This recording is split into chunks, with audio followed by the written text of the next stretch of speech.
인사하겠습니다. 마라나타. 평안하셨나요? 오늘 하나님 말씀 좀 찾아보겠습니다. 먼저 고린도후서 13장 찾아보겠습니다. 13장 5절 같이 읽겠습니다. 시작. 너희는 믿음 안에 있는가? 너희 자신을 시험하고 너희 자신을 확증하라. 예수 그리스도께서 너희 안에 계신 줄을 너희가 스스로 알지 못하느냐? 그렇지 않으면 너희는 버림받은 자녀라. 여기에 손 얹으시고 고린도전서 9장 25절로 27절까지입니다. 같이 읽겠습니다. 시작. 이기기를 다투는 자마다 모든 일에 절제하나니 그들은 썩을 승리자의 관련을 얻고자 하되 우리는 썩지 아니할 것을 얻고자 하노라. 그러므로 나는 다름질하기를 향방 없는 것 같이 아니하고 싸우기를 허공을 치는 것 같지 아니하며 내가 내 몸을 쳐서 복종케 함은 내가 남에게 전파한 후에 자신이 도리어 버림을 당할까 두려워함이로라. 두 말씀을 읽어드렸습니다. 공통점이 있습니다. 공통점이 어떤 걸까요? 버림을 당할까 두려워하라 하는 말씀입니다. 고린도후서 13장 5절에서는 너희가 믿음에 있는가 너희 자신을 시험하고 확증하라 말씀하시면서 너희 안에 예수님께서 계신 줄을 너희가 스스로 알지 못하느냐? 스스로 알지 못하면 너희가 버림받은 자니라. 이 버림받았다고 하는 것은 하나님께 버림을 받은 것입니다. 가장 인간이 슬픈 것은 하나님께 버림받는 것입니다. 창조 하나님께로부터 버림을 받는 것보다 더 슬프고 더 큰 일은 없을 거라고 믿습니다. 그러니까 우리 안에 이 믿음이 있는가, 이 잘못된 믿음을 가지고 있으면 버림을 당한다고 하는 말씀을 하시면서 스스로 우리가 믿음 안에 있는가 테스트 해보라고 말씀하고 있습니다. 그래서 내가 버림받는 것은 나중에 누구 원망을 할 수가 없습니다. 스스로 테스트 해보라고 했기 때문에 우리 스스로 점검을 해봐야 됩니다. 오늘 말씀의 주제를 좀 생각하면서 지금 시대가 굉장히 어지러운 시대이고 참 혼란한 시대이고 한마디로 말한다면 주님의 오심이 가까운 시대에 우리 지금 살고 있습니다. 또 우리가 주님 앞에 주님 만날 날이 가까운 시대에 살고 있습니다. 내가 육체를 벗어나서 죽음을 통해서 주님을 만날지 아니면 공중에 주님이 재림해서 휴거돼서 만날지 아마 둘 중에 하나는 우리에게 올 것입니다. 언제 만나실 것 같아요? 내가 살아생전에 주님 만날 것 같아요? 아니면 내가 죽어서 만날 것 같아요? 어떤 게 더 빠를까요? 아무도 장담 못 하시죠? 저도 장담 못 합니다. 왜냐하면 시대가 오늘이라도 공중에 주님 오셔도 하나님 말씀대로 다 이루어졌기 때문에 아쉬움은 없습니다. 그래서 주님이 오늘이라도 공중에 오실 것처럼 우리는 살아가야 됩니다. 그리고 또한 우리가 죽음을 통해서 주님을 만나게 될 텐데 이 죽음이라는 것도 오늘 내가 어떻게 될지 모르기 때문에 오늘 내가 죽어서 나를 주님 부르신다면 나는 주님을 만나게 될 것입니다. 그럼 우리는 이내 저나 우리는 주님을 만날 준비를 하고 살아야 되지 않겠습니까? 이게 우리 인생에 이 땅에 살아가면서 가장 중요하고 소중한 문제가 아니겠습니까? 그렇다면 때가 가까울수록 우리는 어떻게 해야 될까요? 어떻게 해야 될까요? 우리는 우리 믿음을 점검해 봐야 됩니다.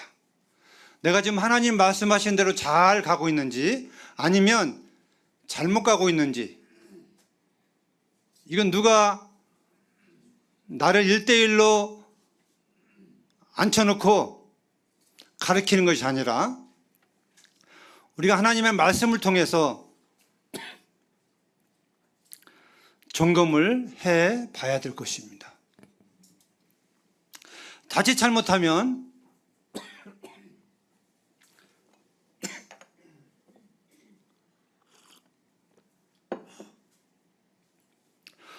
고린도후서 13장 5절 말씀처럼 구원받지 못한 가운데서 멸망의 지옥에 갈 수가 있습니다. 이 13장 5절에 있어서는 우리가 믿음 안에 있는지 구원받은 자인지 스스로 확증하고 점검해 보라고 하셨기 때문에 아마도 우리의 구원을, 내가 영생에 있음을 스스로 알고 있는지 믿고 있는지 점검해 보라는 말씀이기도 합니다. 물론 다른 부분에서 분별할 수 있습니다만은 오늘 이 시간에는 이 5절의 말씀은 내가 정말 주님 오시면 휴거가 되고 내가 죽으면 낙원인 주님 앞에 갈 수 있는지 이런 믿음의 점검을 해봐야 될 것입니다. 이 땅에 많은 사람들이 하나님을 믿는다고 얘기하고 있고 고백하고 있습니다. 하나님을 믿는 것이 뭔가 하는 것입니다. 믿음이란 무엇인가? 우리는 믿음으로 구원받는다고 알고 있고 믿고 있습니다. 근데 믿음의 정의를 내린다면 어떤 정의를 내릴 수 있을까요? 믿음의 정의.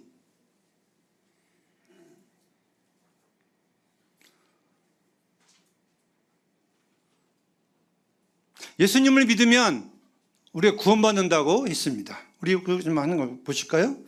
로마서 10장에 보시면 10장 13절에 보시면 누구든지 주의 이름을 부르는 자는 구원을 받으리라.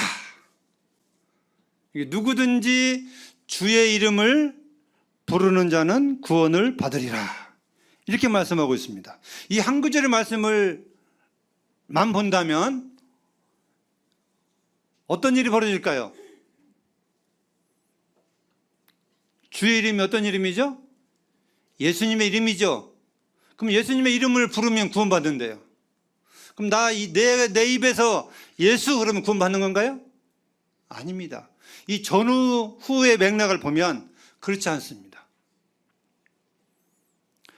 9절을 보시면 네가 만일 예수를 주로 시인하며 하나님께서 그를 죽은 자 가운데 살리신 것을 네 마음에 믿으면 구원을 받으리라. 사람이 마음으로 믿어 의에 이르고 입으로 시인하여 구원에 이르니라. 이 9절 10절의 말씀이 밑받침이 된다고 하는 것입니다.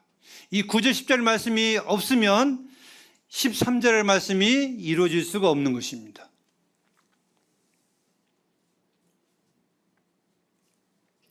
그러면 이 주의 이름을 부른다고 하면 뭐냐? 14절에 보시면 그런즉 그들이 믿지 않은 일을 어찌 부르리요? 듣지 못한 일을 어찌 믿으리요? 전파하는 자가 없이 들으리요? 보내심을 받지 아니했으면 어찌 전파하리요? 기록된 바 아름답도다 좋은 소식을 전하는 자의 발의함과 같으니라. 바로 주의 이름을 부르면 구원받는다고 하는데 이 주의 이름을 부른다고 하는 것은 예수님을 믿는다는 말씀이기도 합니다. 자, 예수님 믿기가 쉽습니까? 어렵습니까? 쉬운가요? 어려운가요?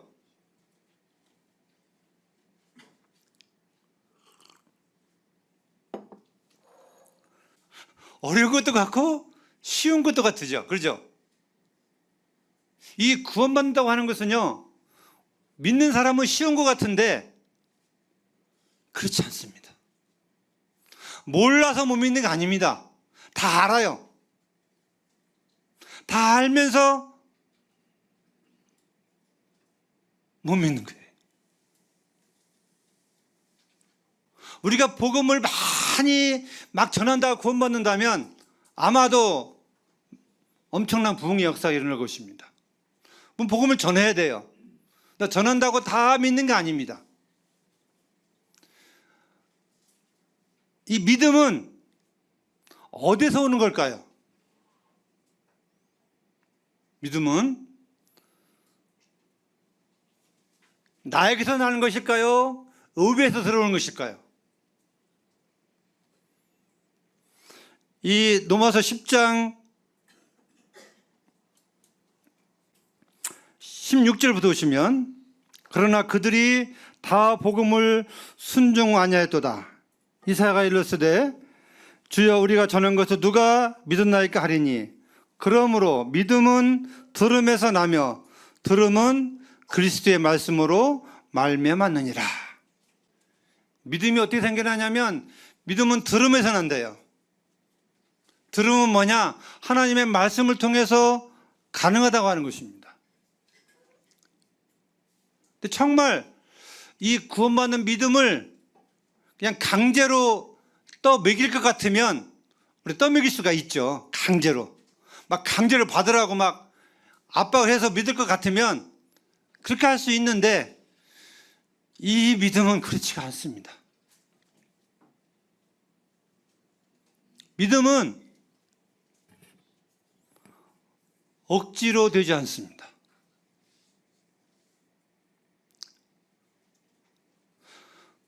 우리가 이 구원받는 믿음은 우리가 믿음은 결정이다, 믿음은 선택이다 하는데 그 선택과 결정이 어떻게 보면 나에게서 난 것 같지만 나에게 나는 것이 아닙니다.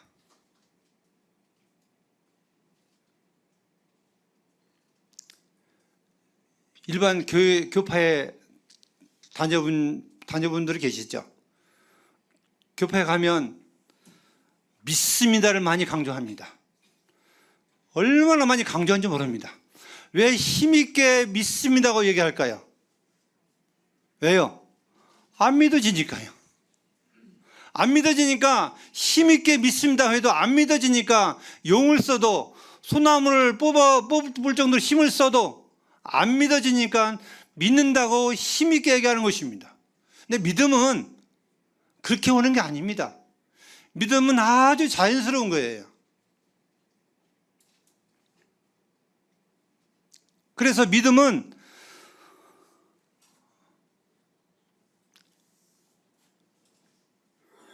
우리가 나중에 믿고 나서 깨닫겠지만 나에게서 오는 것이 아닙니다. 하나님께서 믿게 해주지 아니하면 우리는 믿을 수가 없습니다. 믿음은 어디서 나냐면 위에서부터 우리에게 오는 것입니다. 내가 믿고 내가 결정한 것 같지만 그렇지 않습니다.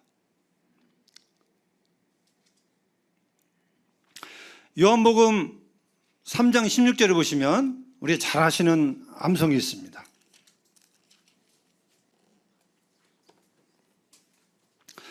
하나님이 세상을 이처럼 사랑하사 이 독생자를 주셨으니 이는 그를 믿는 자마다 멸망하지 않고 영생을 얻게 하려 하심이라. 이게 복음의 말씀입니다. 자, 영생을 얻게 해주시기 위해서 하나님이 우리를 사랑하셨대요. 우리가 하나님의 사랑을 알아야, 깨달아야 이걸 내가 받을 수가 있는 겁니다. 근데 이 하나님의 사랑은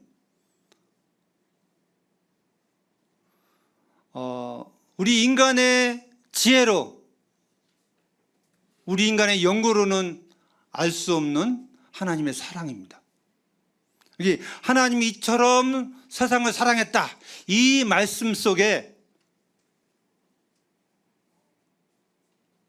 이 말씀이 나의 마음에 와 닿기까지 내가 아는 게 아닙니다.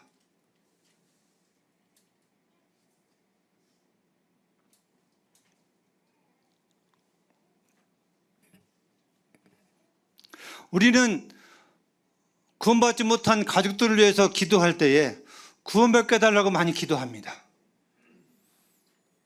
그렇게 기도하셔야 되겠죠. 좀 더 세밀하게 기도한다면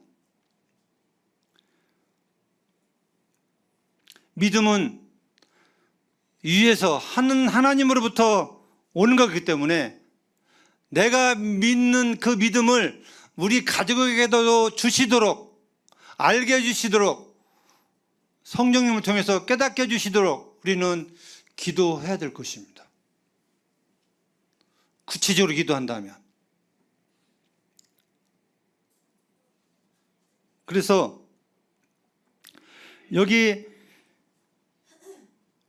하나님이 우리를 사랑하셔서 독생자를 보내주신 이 사실을 예수님을 믿는 자는 멸망하지 않고 영생을 얻는다고 말씀하셨는데, 이 말씀을 이 세상 사람들이 모르는 사람들 얼마나 있을까요? 아마 거의 교회를 몇 번 가면 이 요한복음 3장 16절 말씀은 다 알고 있습니다. 그런데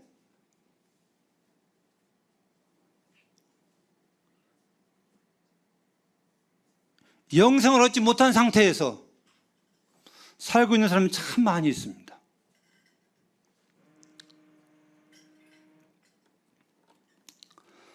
우리가 좀 전에 예배 시간에 떡과 잔을 통해서 예배를 드렸습니다. 떡은 주님의 몸을 생각나게 하고 잔은 주님의 피를 생각나게 합니다. 그래서 주님의 몸이 찢겨져서 피 흘려서 우리를 대속하신, 구속해 주신, 속죄해 주신 주님을 기념하는 것이 예배입니다.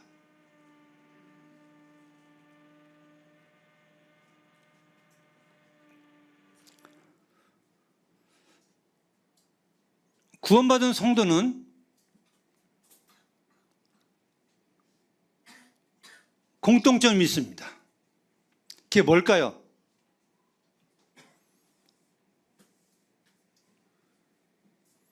구원받은 성도는 이 떡과 잔을 통해서 예배를 드리게 될 때에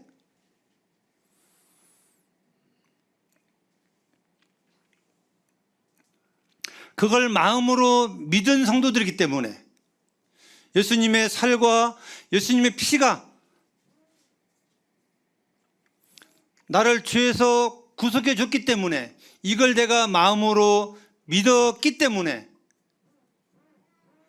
감사하는 마음이 있는 것입니다. 그래서 이 구원받은 성도들은 하나같이 누가 시켜서가 아니라 예배 시간이 되면, 아니 우리의 삶 속에서 주님을 생각하면 나를 구속하신 하나님과 주님에 대해서 우리 마음속에 감사함이 끊임없이 올라오게 되고 감사를 드리게 됩니다.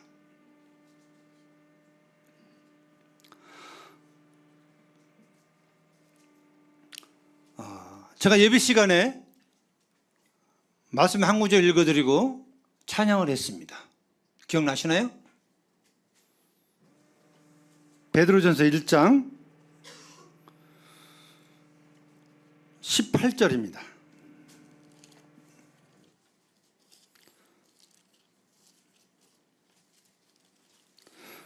음.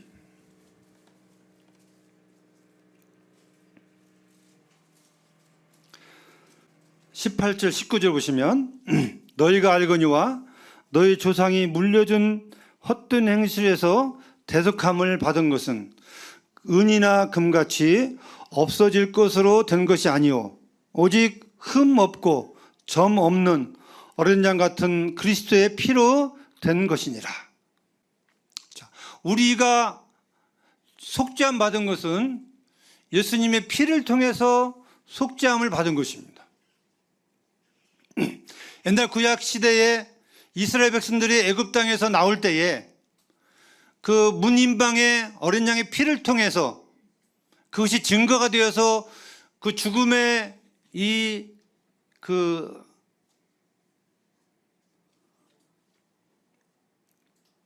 사실을 넘어가는, 죽음이 넘어가는 그러한 유월절 제사가 나와 있습니다.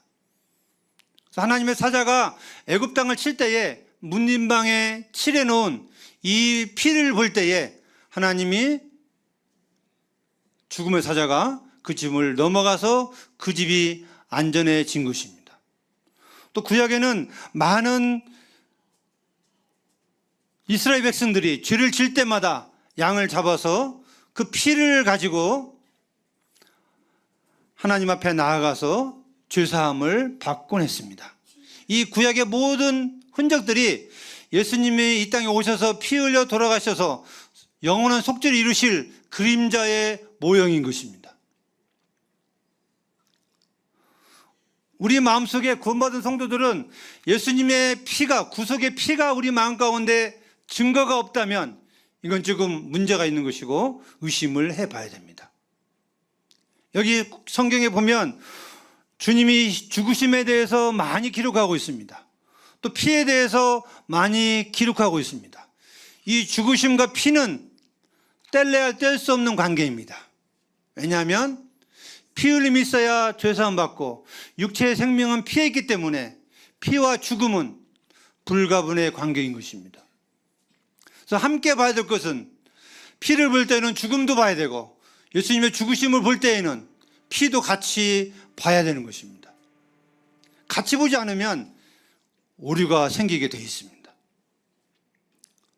반드시 우리가 속죄함 받은 것은 어린 양 같은 예수님의 피로 구원받은 것입니다. 이 피를 무시한다면 어떤 일이 일어날까요? 만약에 예수님이 죽으시는데 피를 안 흘리고 돌아가셨어요. 우리가 속죄함이 될까요? 안 될까요? 될 수가 없습니다.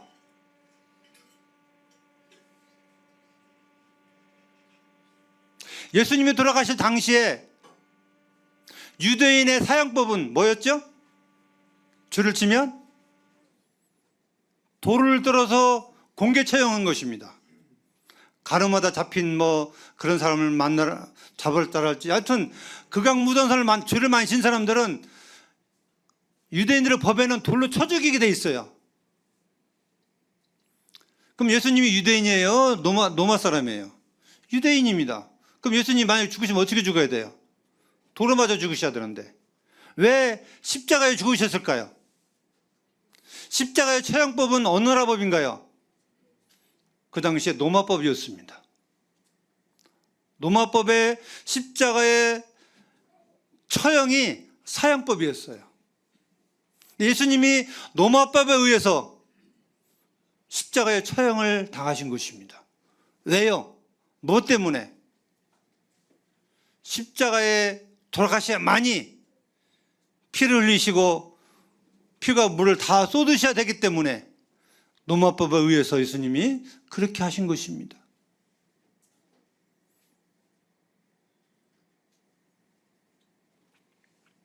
왜 예수님이 사람으로 오셨어요? 처녀 마리아에게서. 그분은 피를 가지고 오시기 위해서 사람으로 이 땅에 오신 것입니다. 철저하게 하나님의 말씀에 따라서 하나님의 법에 따라서 영원한 속죄를 이루기 위해서 하나님이신 예수님이 그렇게 오시게 된 것이라는 사실이죠. 그래서 성경은 이 복음 그러면 이 복음 안에는 예수님의 피 흘리심과 죽으심이 부활하심이 함께 포함되어 있는 겁니다.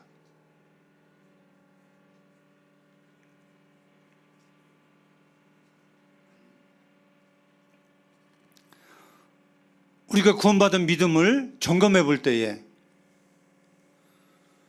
나는 정말 말씀에 있는 것처럼 예수님의 피로 영원한 속죄를 이루신 그 공로로 내가 그걸 마음의 믿음으로 구원받은 사람인지 아닌지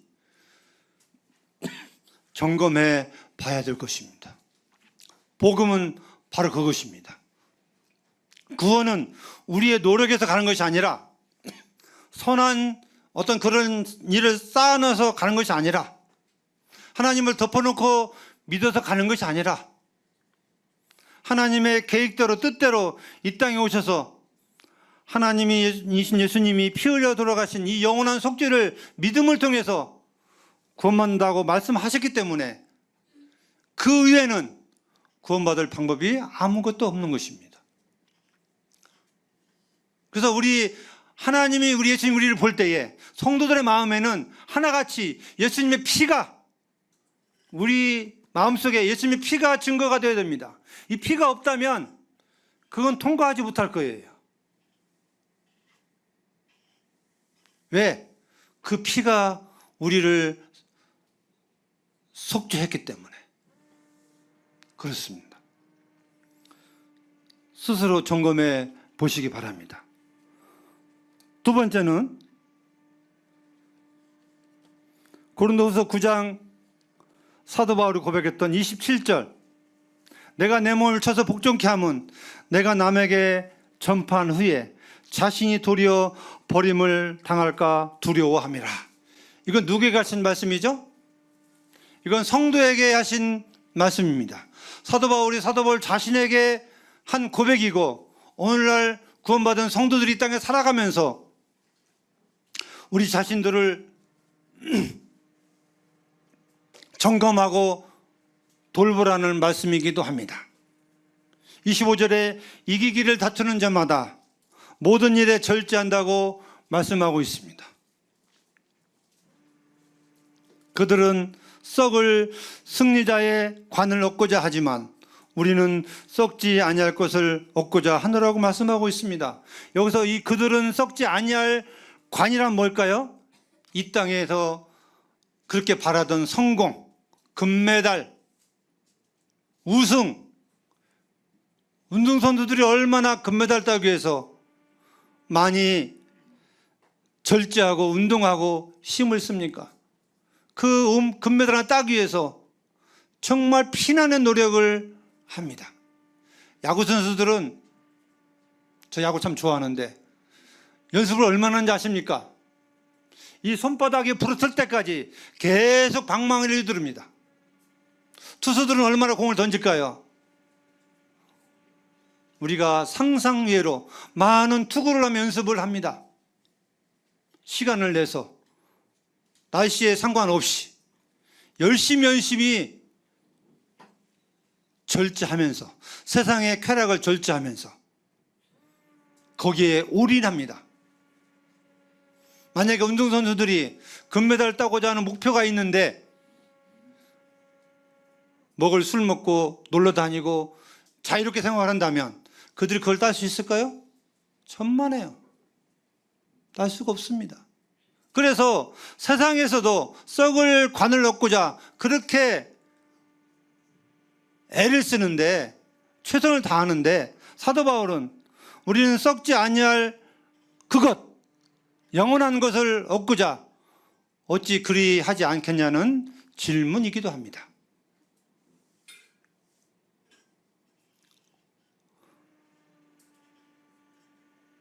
사도 바울이 뭘 두려워했냐면, 내가 전파한 후에, 내가 전파했다면 뭔 말씀이에요? 예?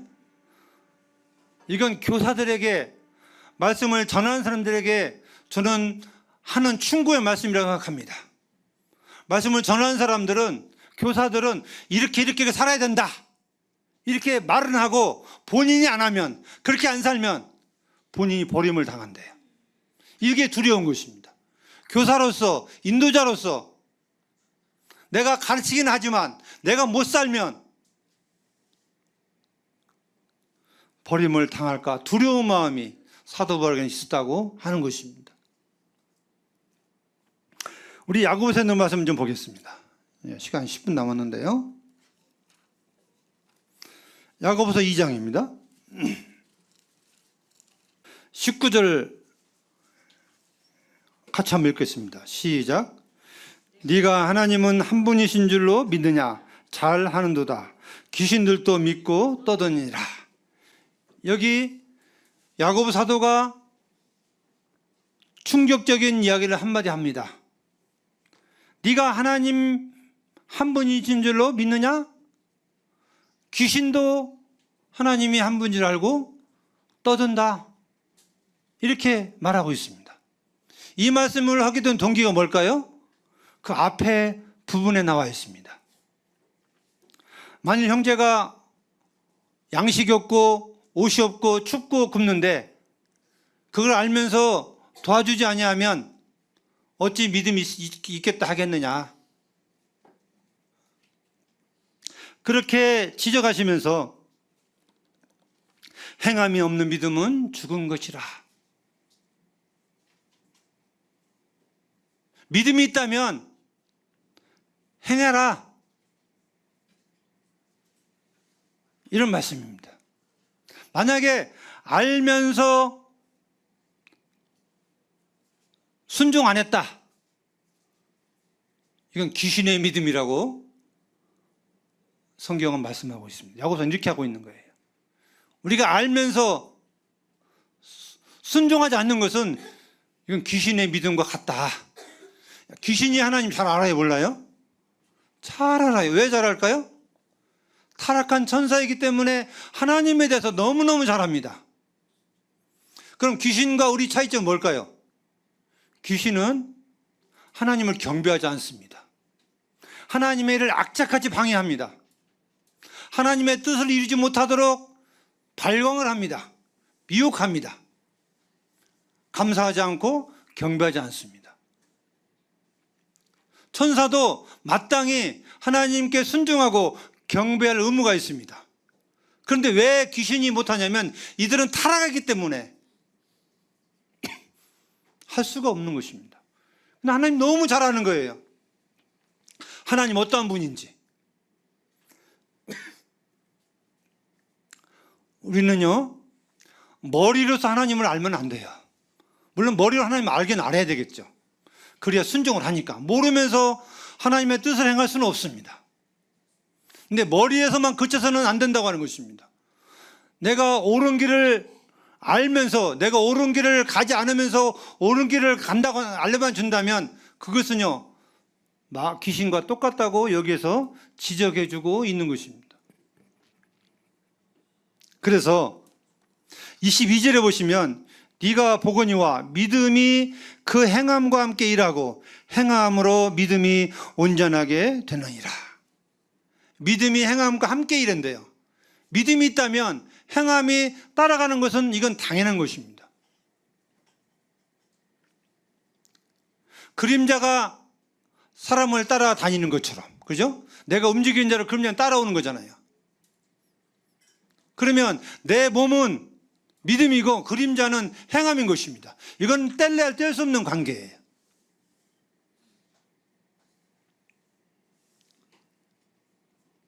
다시 말씀드리면 앞뒤가 똑같지 않으면 이건 아무것도 아니다 하는 것입니다. 우리의 신앙을 점검해 보면서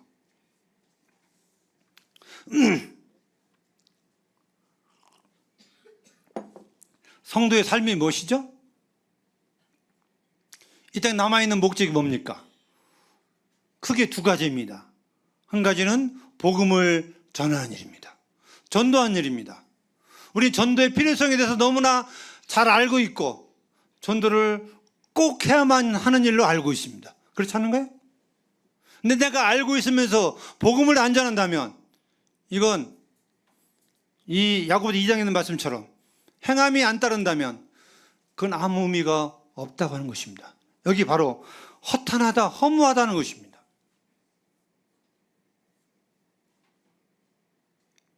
전도하는 것을 모른다면 전도 안 하셔도 돼요. 전도의 의무, 사명감이 우리에게 없다면 몰라서 그러는데 나중에 주님 앞에 가서 하나님 전도한 줄 몰랐습니다. 이렇게 하면 괜찮은데 이미 우리는 다 알고 있습니다. 그 필요성과 소중함과 우리의 의무를 다 알고 있습니다. 그리고 우리는 천국과 지옥을 믿고 있습니다. 이걸 알고 믿고 있는 사람으로서 우리가 행함으로 이것들을 순종하지 않는다면 과연 어떻게 될 것인가? 저는 상당히 걱정이 됩니다. 한 구절 다른 데는 더 보겠습니다. 마태복음 잘 하시는 말씀인데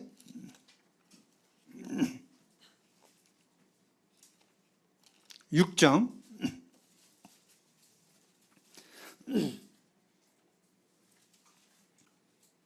19절입니다. 제가 읽어드리겠습니다. 너희를 위하여 보물을 땅에 쌓아두지 말라. 거기는 좀과 등록이 해하며 도둑이 구멍을 뚫고 도둑질 하느니라. 오직 너희를 위하여 보물을 하늘에 쌓아두라. 거기는 좀이나 등록이 해하지 못하며 도둑이 구멍을 뚫지도 못하고 도둑질도 못하느니라.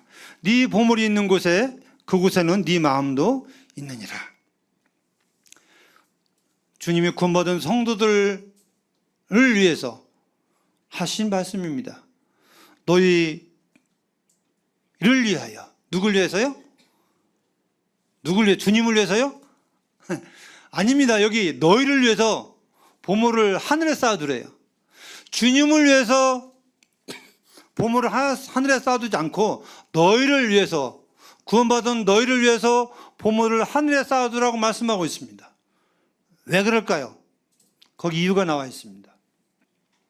이 땅에 사람들이 알고 있는 보물이 뭘까요?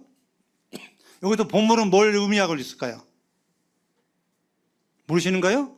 재물이에요, 재물. 돈, 재물. 그 재물을 이 땅에 쌓아서 부자스로 쓰지 말고 하늘에다 투자하는 것입니다. 왜? 이것이 너희를 위한 것이고, 또 하나는 이 땅에는 그 보물을 뭐가 해치우는 도둑들이 많대요.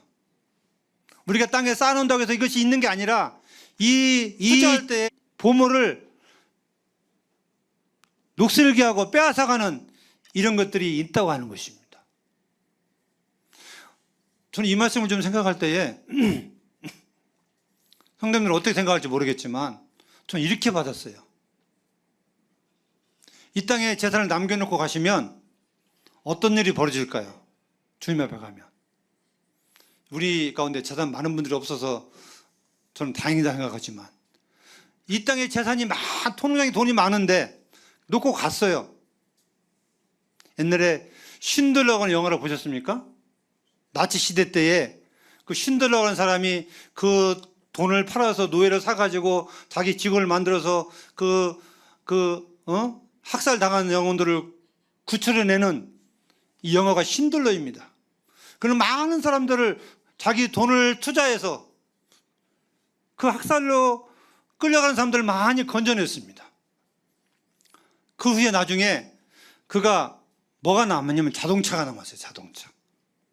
자동차를 보면서 저 자동차를 팔아서 해치워서 내가 그 영을 샀다면 몇 사람은 더 구출했을 텐데, 이런 아쉬움을 남겼다고 하는 영화가 있습니다. 참 많은 도전이 됐어요. 이 땅에 우리의 많은 재물은 복음을 위해서, 하나님의 교회를 위해서 투자할 때에 남는 것입니다. 자식들을 위해 남는 거 아닙니다. 우리 여기 연로하신 분들 돈, 자식들 물줄 생각하지 마세요. 자식들은 자식대로 살아갑니다. 주님 앞에 투자하셔야 됩니다. 그게 내가 주님 앞에 갈 때에 거기다가 하늘의 보물을 쌓아두는 것입니다.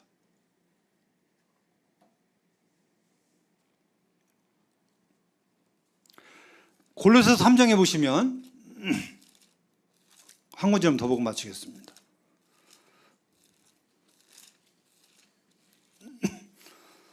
(3장) 1절로 4절입니다. 그러므로 너희가 그리스도와 함께 다시 살리심을 받았으면 위의 것을 찾으라. 거기는 그리스도께서 하나님 우편에 앉아 계시니라. 위의 것을 생각하고 땅의 것을 생각하지 말라. 이는 너희가 죽었고 너희 생명이 그리스도와 함께 하나님 안에 감추어졌습니다. 우리의 생명이신 그리스도께서 나타나실 그때에 너희도 그와 함께 영광 중에 나타나리라. 구원받은 성도들에게 위의 것을 생각하고 땅의 것에 대해서 생각하지 말라고 말씀하시면서, 이 말씀도 동일하게 마태복음 9장에 있는 말씀처럼, 6장인가요?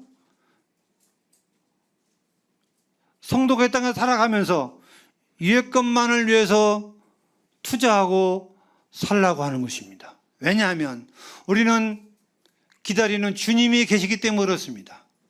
예수님이 곧 오시게 될 것입니다.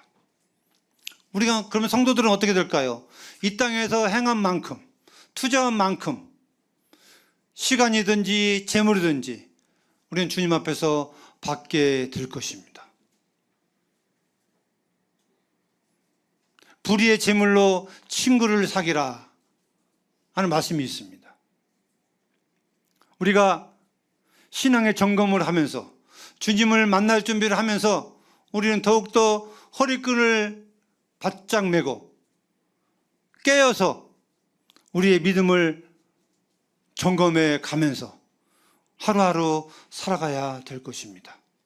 사도 바울처럼 내가 잘 알고 있는데 지식적으로는 내가 이걸 삶으로 못 산다면 우리는 상급에 있어서 버림을 당할 수도 있다고 하는 것입니다. 구원받지 않은 영혼들에게 또 구원받은 우리에게 주님 만날 걸 생각하면서 신앙을 점검해 보시면서 말씀에서 우리에게 뭐라고 하시는지 어떻게 말씀하시는지 우리는 각자가 받아야 될 것입니다. 잠언 말씀에 충고를 받는 사람은 지혜로운 자라고 했습니다. 하나님 우리에게 말씀하실 때에 우리 자신의 신앙을 다시 한번 점검해 보시고 주님 만날 준비를 하시기는 그런 삶이 되기를 바랍니다. 고린도서 13장 5절과 고린도 전서 9장 20절 말씀을 생각하시면서 우리 자신들을 돌아보는 이런 신앙의 길이 되시기를 바라면서 말씀을 마치겠습니다. 감사합니다.